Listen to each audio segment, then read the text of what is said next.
मान्य सदस्य राजू नवघर. महोदय 293 अन्वये प्रस्तावाच्या मुद्द्यावर चर्चा करण्यासाठी मी आज इथे उभा आहे. मला आठवतंय 2019 होतं, त्यावेळेस पहिली वेळ अधिवेशनामध्ये 11:20 माझा नंबर लागला होता रात्रीच्या, आणि आजही 11:18 अध्यक्ष महोदय आपण मला संधी दिलेली आहे. पण त्या अधिवेशनामध्ये मी या माझ्या मतदारसंघातील मराठवाड्यातील वसमत हिंगोली जिल्ह्यातील माझ्या मतदारसंघातील काही प्रश्न या सभागृहात मांडले होते. या लोकशाहीच्या मंदिरामध्ये मला माझ्या मतदारसंघातील जागरूक लोकांनी पाठवलं आणि तिथं मी काय काय मुद्दे मांडले होते ते या 4 वर्षामध्ये पूर्ण करू शकलो. त्याबद्दल सुद्धा मला अत्यंत अभिमान आहे की त्याच बाबतीमध्ये या सभागृहाच्या माध्यमातूनच हे प्रश्न सोडवण्यासाठी मला तिथं शक्ती मिळत आहे. आज आपण बघत असतान की मराठा समाजाला आरक्षण देण्याचा मुद्दा मागच्या 3 महिन्यापासून चालत आहे. मी आपणा मार्फत विनंती करतोय की मराठा आरक्षण हे टिकणारं आरक्षण सरकारनं दिलं पाहिजे आणि या आरक्षणाचं हे जे भिस्त घोंगडे ते मिटवलं पाहिजे आणि या आरक्षणाचा प्रश्न कायमस्वरूपी मिटला पाहिजे. मराठा समाजाला आरक्षण भेटलंच पाहिजे. आज आपण बघत असतान की बंजारा समाजाचे सुद्धा खूप मोठ्या प्रमाणावर प्रश्न आहेत, आदिवासी समाजाचे प्रश्न आहेत. हे दोन्ही समाज हे सातत्यानं तिथं जंगलामध्ये राहणारे समाज आहेत, शेतात राहणारे समाज आहेत. संत सेवालाल महाराजांच्या माध्यमातून तिथे सगळे जोड रस्ते त्या माध्यमातून झाले पाहिजे. आदिवासी समाजासाठी सुद्धा बिरसा मुंडा भवनाची अत्यंत आवश्यकता आहे, ते सुद्धा निश्चित भविष्यामध्ये झाले पाहिजे. आज आपण बघत असतान की अध्यक्ष महोदय तुम्ही सुद्धा आमच्या सोबत गाडीमध्ये होतात.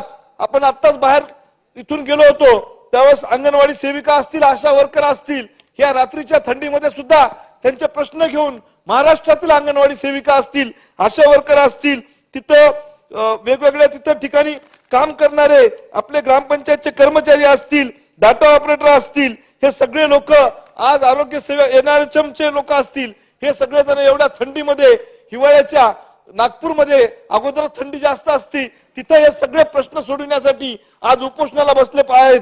अध्यक्ष महोदय, आपल्या मार्फत मी विनंती करतोय की अंगणवाडी सेविका असतील, आशा वर्कर असतील, तिथले वेगवेगळे कर्मचारी असतील, एनआरएचएमचे कर्मचारी असतील, ग्रामपंचायतचे डाटा ऑपरेटर असतील, या सर्वांना तिथं न्याय आपल्या माध्यमातून भेटला पाहिजे. विजेचा प्रश्न सुद्धा माझ्या वसमत विधानसभा मतदारसंघामध्ये वसमत आणि औंढ्यामध्ये खूप मोठ्या प्रमाणावर हा प्रश्न निर्माण झालेला आहे. तिथं कमी दाबानं वीज पुरवठा होते, त्यामुळे जे काही शेतकरी आहेत त्यांना अत्यंत मोठ्या प्रमाणावर त्रास होत असते.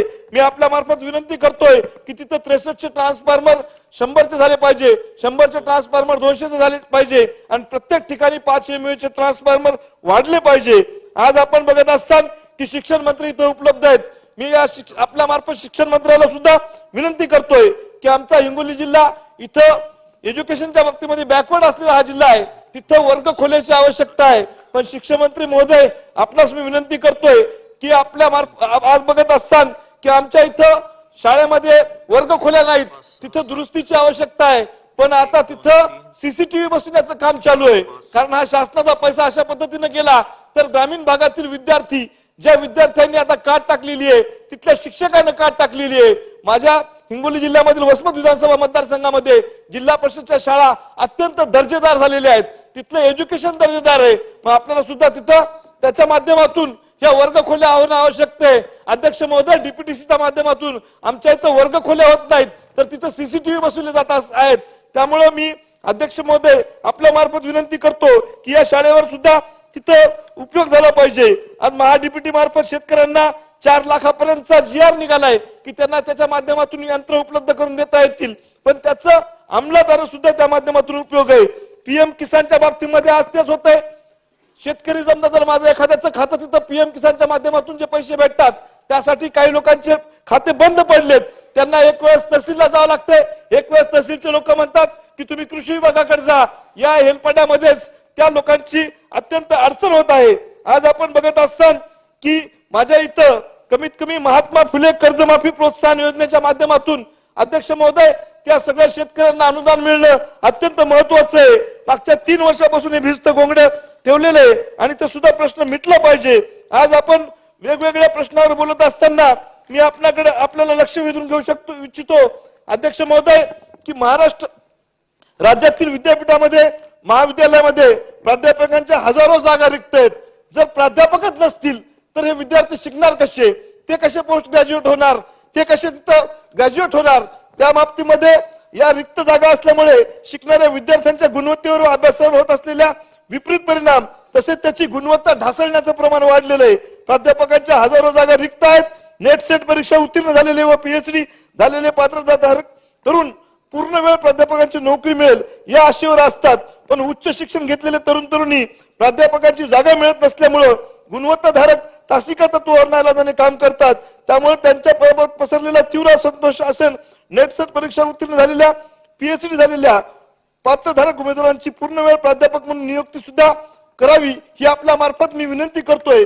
दुसरा एक प्रश्न होता, आपण आयटीआय मध्ये तासिका तत्वावर काम करणारे 4000 तरुण कर्मचारी आहेत आणि त्याच बाबतीमध्ये 1457 कर्मचाऱ्यांची नेमणुकीची घोषणा सरकारनं केलेली आहे. पण या सगळ्या 4000 तरुणांना जर आपण काढून टाकलं तर हा बेरोजगारीचा प्रश्न खूप मोठ्या प्रमाणावर तिथं निर्माण होऊ शकतो. त्यामुळे मी अध्यक्ष महोदय आपल्या मार्फत विनंती करतोय की आपण त्या इथं या 4000 तरुणांना सुद्धा तिथं त्यांची उपासमार रोखली पाहिजे आणि त्यांना सुद्धा कायम करून घेतलं पाहिजे.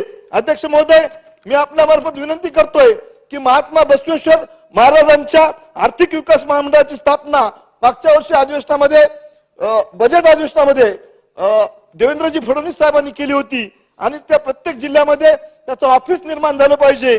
त्या महामंडळाला निधी उपलब्ध झाला पाहिजे जेणेकरून की लिंगायत समाजाची जे काही तरुण मुलं आहेत त्यांना त्या आर्थिक विकास महामंडळाच्या माध्यमातून कर्ज उपलब्ध झालं पाहिजे आणि त्यांनी सुद्धा व्यवसायामध्ये आलं पाहिजे.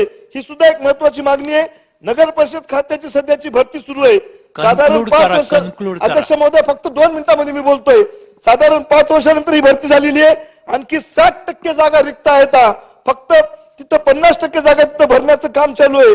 त्यामुळे 2022च्या शासन निर्णयानुसार 100% जागा भराव्यात ही आपली त्यामार्फत विनंती करतोय. आज हे सगळे प्रश्न मांडत असताना निश्चित या लोकशाहीच्या मंदिरामध्ये हे सगळे प्रश्न आणि त्या प्रश्नाला उकल देण्यासाठी आपल्या मार्फत मी इथं विनंती करतोय. आज अध्यक्ष महोदय, पोलीस पाटलांचे प्रश्न असतील, एनआरएचएमच्या कर्मचाऱ्यांचे प्रश्न असतील, या सगळ्या प्रश्नाला निश्चित न्याय भेटेल ही आपल्या मार्फत मी अपेक्षा व्यक्त करतोय. माझ्या मतदारसंघातील हाट्टा एक 12,000 लोकसंख्येचं गाव आहे. तिथं 3.5 ते 4 एकर जागा उपलब्ध आहे. जवळा बाजार असन, कुरुंदा असन, गिरगाव असन, या ठिकाणी बस स्टँडची आवश्यकता आहे. अध्यक्ष महोदय, या तिथं या पुढच्या अधिवेशनामध्ये तरी यांना बस स्टँडसाठी तिथे निधी उपलब्ध झाला पाहिजे. अध्यक्ष महोदय, आज आपल्या इथं आपल्या राज्यात आज आपल्या इथं शेतकऱ्यावर एकामागून एका येणाऱ्या संकटावर आज मुख्यमंत्री साहेबांनी रिप्लाय दिला.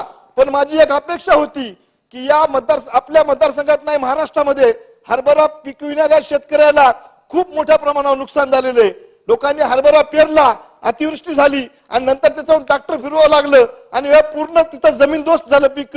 त्याला संदर्भात सुद्धा अध्यक्ष महोदय आज तिथं घोषणा व्हायला पाहिजे होती, पण ती घोषणा झाली नाही. या सगळ्या शेतकऱ्यांना नुकसान भरपाई मी आपल्या मार्फत मागत आहे. सगळ्यात महत्वाचं म्हणजे या आपल्या इथं शेत रस्ते आणि पांढरे रस्ते ज्या पद्धतीनं शरीरामध्ये रक्तवाहिन्या वाहतात त्याच पद्धतीनं सुद्धा शेतकऱ्यांना इथं महत्वाचं असते. शेतरस्ते आणि पांढरे रस्ते ते सुद्धा आपल्या मार्फत मी विनंती करतोय की जास्तीत जास्त शेतरस्ते पांढरे रस्त्याच्या बाबतीमध्ये तिथं या शेतकऱ्यांना न्याय भेटेल. अध्यक्ष महोदय, आपण मला यावेळेस संधी दिली बोलण्याची, मी आपल्या सगळ्यांचे आपले आभार व्यक्त करतो व थांबतो. जय हिंद, जय महाराष्ट्र. सन्मान्य